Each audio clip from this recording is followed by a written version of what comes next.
Welcome back to the Play by Play Podcast YouTube channel, where today we are returning with the NBA team reviews. Last time we did the Chicago Bulls, and today we're heading from the Midwest down to the Southwest because we are going to be doing a team review of the 2025-2026 Phoenix Suns. We're going to see the moves that they made this offseason, the current state of their lineup, and why they might not be as bad off as a lot of people really believe that they are.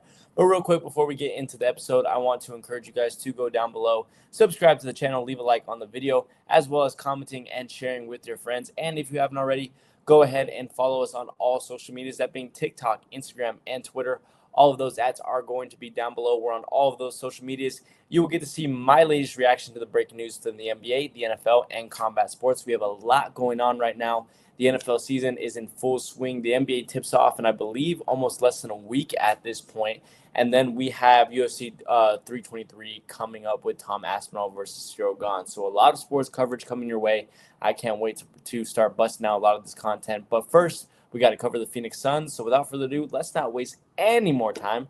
Let's hop into it. So the Phoenix Suns had one of the most interesting 180 turnarounds from where they were at the previous year. And originally, when looking at this team, the first thing that I really told myself was they're really living in the hole that they dug for themselves, because this is the example of what happens to a team that commits full time to an older aged big three that simply doesn't perform the way that they believed that they were going to. Of course, they went out, they got Bradley Beal, they got Kevin Durant to pair along with Devin Booker. They went all in into getting Mike Budenholzer as their head coach last year, and they did not even sniff the NBA Finals. And I believe the 2 years that big three was with each other. And not only that, they lost both of those guys in Kevin Durant and Bradley Beal, who both totaled to be two of their top three scorers last year. You had Kevin Durant scoring 26.6 points per game, having an all-star appearance last year. He was your highest scorer that year. And then, of course, Bradley Beal coming behind that in 17 points. One of the reasons why this is so important and so interesting is that because behind those two, when you really look down at the rest of the roster, there's not a lot really going on. I mean, you have some solid players and some guys that are definitely putting up some okay numbers. Tyus Jones, 10 points per game, definitely played a solid role in what he is supposed to be, which is one of just the most suitable, cheapest starting point guards in the league. 10 points per game, 5 assists. You had Grayson Allen behind there being that 3-and-D guy, 10 points per game. Royce O'Neal, 9 points per game, and being one of those long defensive wings and whatnot. So they've had okay scoring coming off of the bench. But when you lose two guys like they have with Kevin Durant and Bradley Beal, losing a combined 43 points per game, you really need to make a big time splash. And originally, I just didn't feel like they got enough from those deals. They virtually traded Kevin Durant for Jalen Green when they sent KD over to the Houston Rockets. And Green, don't get me wrong, he's a good player. He's a solid player in the NBA. And I do like the direction that the Suns are going with this, in terms of they are going to try and revert Devin Booker back to just being a pure point guard on their squad. They want him to be the number one instead of the number two. They want the ball in his hands all of the time, and they want him distributing the basketball, which is something that he has shown the ability to do. So going out and getting somebody like Jalen Green, who has averaged 21 points per game in this previous season, that is not only going to fill in what you're missing from Bradley Beal and Kevin Durant. It doesn't fulfill the full amount of damage that you got from losing both of those guys, but it does a decent job of covering up majority of that scoring weakness. But it also allows you to put Devin Booker in that position to be able to distribute and putting scores around him. That being said, Green has a lot of weaknesses himself. The big one being that he is not a great defender whatsoever. And that was one of the things that the Suns really struggled with last year. They were rated the 28th defense in the NBA, the third worst ranked defense within the league in terms of defensive rating. Some of that comes down to the people that they had down protecting the paint, because Yusuf Nurkic is really a liability when it comes down there, and he's more of an athletic center that can work well off the perimeter. But now you do lose Nurkic and get him out of there, and you replace him with two solid rim protectors in Mark Williams and Kaman Maluak, who they drafted, who I'm really excited to see play, and I'm glad that they were able to bolster that depth at that rim protection position. But you now have Jalen Green on that perimeter, guarding the perimeter. And not only that, Jalen Green, since he's been drafted, has not improved whatsoever. The stats that we saw from him last year were virtually the same exact stats that we've seen in his 4 seasons in the NBA. I mean, taking a look at his statistics, 17 points per game in his rookie year, then takes a little bit of a leap to 22 points per game in his sophomore season, then goes down to 19 points per game, and then back up to 21. So he's still in that same particular range of around 18 to 22 points every single year. He's averaging 2 turnovers every single year that he's been in the league. His rebound numbers have slightly gone up from about 3.5 rebounds all the way up to about 4.5. So you're adding on an extra rebound to there. But the shooting statistics, it's been 42% every single year. The 3-point statistics, it's been 34% every single year. So he's not improving as a defender, and he's not necessarily improving as an offensive guy because he's simply not becoming more consistent.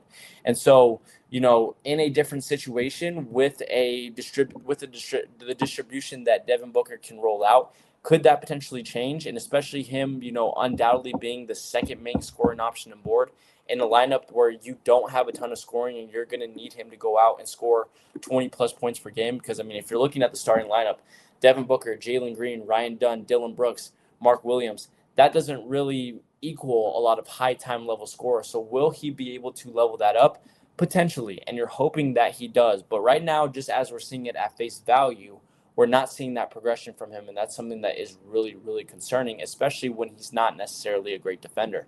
Now, I want to go back to a little bit of that rim protection that we mentioned because Mark Williams and Malawak, like I said, were big, big-time additions. And it was good that they got 2 of them, especially when they traded for Mark Williams because, as we know, he has had injury issues within the past. But when he is healthy, he is a double-double machine. Come on, Malawak. You want to talk about allowing Devin Booker to distribute the ball? That is a guy that worked perfectly at Duke inside that pick and roll. He was the perfect pick and roll guy that you could dump to, pick and roll guy that you could throw an oop to, and he would go up and grab that ball and dunk it down, put the ball in the rim. That was a big, big positive for him coming out of the draft. So it's nice that they got both of those guys to be able to rotate in, have some depth there with injury. They also have Nick Richards, who they got a couple of years ago from the Charlotte Hornets, who also serves as an okay rim protector as well. And I do like some of their bench pieces. Grayson Allen and Royce O'Neal serve as, solid 3-and-D help. They do not have Tyus Jones, unfortunately, so there is going to be a big hole in that backup point guard role. So, again, a lot more pressure going to be on Devin Booker to really lead this team when it comes to the playmaking aspect. But then they got 2 of what I think were some of the biggest steals within the draft, which was Kobe Bryant out of Kentucky and Rasheer Fleming out of St. Joseph's University. Both of those guys can shoot the basketball. And like we said, this team, at least for right now, is taking it as face value, is going to struggle a lot scoring. And you're going to need guys that are going to be able to light that fire, light that spark, and come in and hit big-time shots. And Brea can 100% do that. That's what he did his entire time when he was at Kentucky, was he just sat down and shot threes. And the fact that you were able to go out and get him with a second-round pick is absolutely huge for them. I'm going to go ahead and look it up right now, what that 3-point percentage was for him. I'm pretty sure it was pretty high, 43.5 percentage points from 3. And then, once again, you add in Rasheer Fleming from St. Joe's, who they also got out of the second round, who can kind of play in that 3-and-D role and will be nice as a stretch 4, especially because you have Dillon Brooks on that lineup wanting to play him at probably more of a natural small forward position. Once again, it just adds more depth into it. So I definitely think that coming out of what was supposed to be a nosedive, right, with pretty much just selling off your top 2 players, I think that they came out of it okay. I don't think that it was great, but it definitely wasn't as deep of a hole as I originally anticipated. Because, again, Booker, Green, you have 2 rim protectors. You have veteran presence with Dillon Brooks. You have 3-and-D and veteran presence with Allen and Royce O'Neal. So we're looking at it 1, 2, 3, 4, 5, 6. And then we add in Rasheer Fleming and Kobe Bryant. So 7 guys on the lineup, 8 if you want to count Nick Richards in there, of guys that I'm realistically really confident to go out on the floor and play right away. That's good. That's good when you sell off your best 2 guys and you lose your top 2 scorers. And especially being able to improve your defense, which was the biggest weakness for you last year, moving forward, is definitely going to be big time as well. The question is how well are they going to be able to compete? Because this isn't something like we had with the Chicago Bulls last episode, where they're in a much, much weaker conference in the East. This is the Western Conference. And this is a conference that year after year after year is so, so competitive down to the very end. So competitive that we're seeing, teams really fight it out for those play-in positions, for the 9-10 seed. And there is, real potential for those end seeds, for the 7, 8, 9, and 10 seeds to potentially pull off upsets, because those are solid playoff teams. It's not like the East, where you have teams like the Bulls and the Hornets and the Hawks and whatnot, who have major weaknesses and in some instances had losing records and are not really playoff performing teams. These all, 1 through 14, all of these guys could be serious contending teams. And when I look at the NBA standings from last season, and I take a look at the teams that are up there, you obviously have the defending champs with the Oklahoma City Thunder. I would have to say that the Suns are much, much worse than them right now, obviously. Houston Rockets with Kevin Durant, I definitely think that's an upgrade. Are they losing something out with the veteran presence that you had there with Dylan Brooks and maybe some of the youthful scoring that you had with Jalen Green? Possibly, but KD can definitely fill in that role. He brings veteran presence. And the way that they're formatting their lineup with just going length and height, I definitely love. Lakers is a little bit interesting, especially because they're going to be missing LeBron for a massive amount of time to begin the season. Could the Suns get there? Possibly, but I still really, really like the depth that's on the Lakers teams. My Nuggets, I think they're they are one of the best teams in the conference, especially with so many of the additions that they made. Clippers, while there have been some issues, there has been a lot of controversy there. They have shown to be a team that has been realistically consistent and has a lot of veteran presence there as well. And OK Stars, they signed Chris Paul. They signed Bradley Beal from the Phoenix Suns, so I expect them to be up there as well. Don't know there. Timberwolves, it's all going to be about how well Ant can do. Same thing with the Warriors. It's how long Steph and Draymond can last, just being another year older, right? So Suns maybe could get in the mix with the Warriors and the Timberwolves possibly. Then you have Grizzlies, Kings, and Mavericks. 2 out of those 3 teams I could really see falling off, that being the Grizzlies and Kings, especially with the Grizzlies losing Desmond Bane over to the Orlando Magic. But the Mavericks, I think, are going to be in full swing, especially with them drafting up for Cooper Flag. And then don't forget, a team like the San Antonio Spurs, who's going to have Wemby back for a full season, they're going to be in the mix as well. So realistically, the way that I'm looking at it, you have 1, 2, 3, 4, 5, 6, 7 or 8 teams that I would personally put right now above the Phoenix Suns. So right now, I would say realistically for me, they are in the play-in hunt. That's not necessarily bad, seeing as what they have given up, and because of some of the talent that they have and some of the underrated players. Some of those young guys, some of those rookies really start to come alive, especially at the end of the season when they start gaining more experience. They could potentially be a big time sleeper team. But for right now, I do have them in that play-in slot, because I just don't think that when it comes to experience, when it comes to the big-time holes that they have, and when it comes to the fact that a lot of these guys are just simply unproven, we don't know really what we're going to get from them at the NBA level.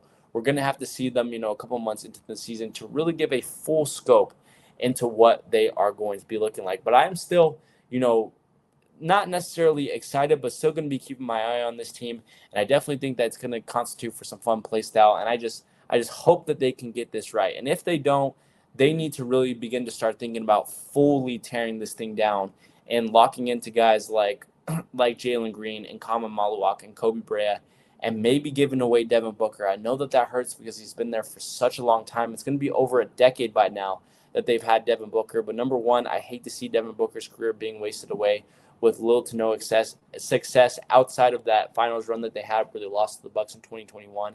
I would love to see him on a contending team because the dude is just so talented. I understand that he has some inconsistent performances here and there, especially when it comes to clutch time, but the dude can do it all. He can distribute the basketball. He can shoot. He plays great defense. He seems to be, a pretty likable guy, especially in the locker room. There doesn't seem to be a lot of drama around him. I just want to see him succeed as well. But overall, let me know what you think about the Phoenix Suns and their roster so far this year. What do you think about some of the moves that they have made?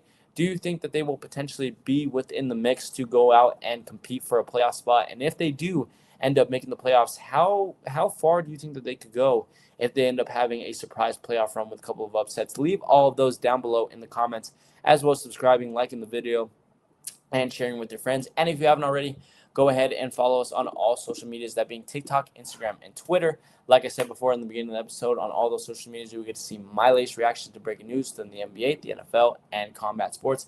And you will never miss for whenever the podcast decides to upload an episode.